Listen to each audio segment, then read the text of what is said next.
What comment do I have to make on events taking place in Sudan at this present time? The target is Egypt. The target is Egypt. Why is Egypt the target?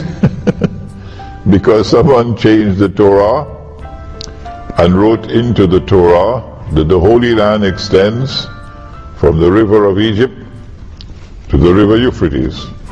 So that entire part of Egypt from the river Nile to the Red Sea is called the Eastern Delta, belongs to Israel. The reason why they put this as part of the Holy Land is because the Jews lived in the Eastern Delta for a few hundred years when Joseph, Nabi Yusuf alayhi salam, was in Egypt. In order for Israel to take the Eastern Delta, you need more than simply an aerial attack and bombardment. You need a ground invasion. You need a ground invasion. But Egypt is a big country, and Egypt will respond ferociously.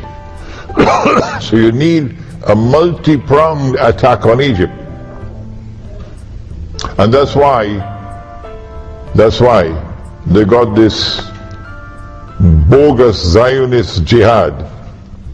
This bogus Zionist jihad to infiltrate into Libya to overthrow the Libyan government. And don't come to me with this rubbish that I am a supporter of Gaddafi. Take that rubbish and throw it into a garbage bin.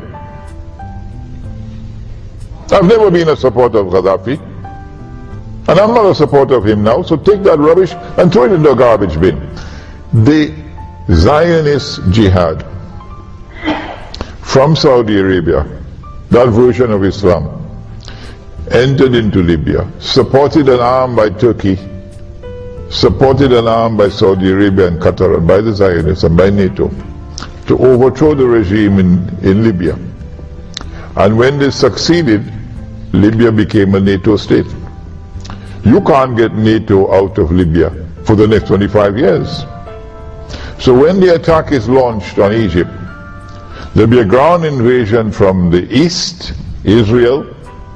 There'll be a ground invasion from the west, Libya. NATO will attack from the west. And what about the south? What about the south? Now you can understand why they went fishing in the south, fanning the flames of sectarian warfare in Sudan, actively intervening. The Anglo-American Alliance and the Zionists actively intervening in southern Sudan to fan the flames of sectarian warfare, and then finally forcing upon the government in Sudan to do what it just did. So southern Sudan is now an independent state.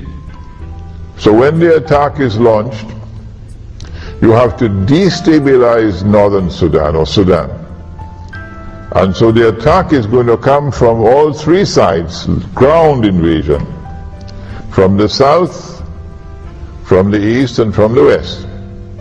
And from the Mediterranean, you'll have a naval blockade and naval bombardment. I don't see how Egypt could even stand a chance.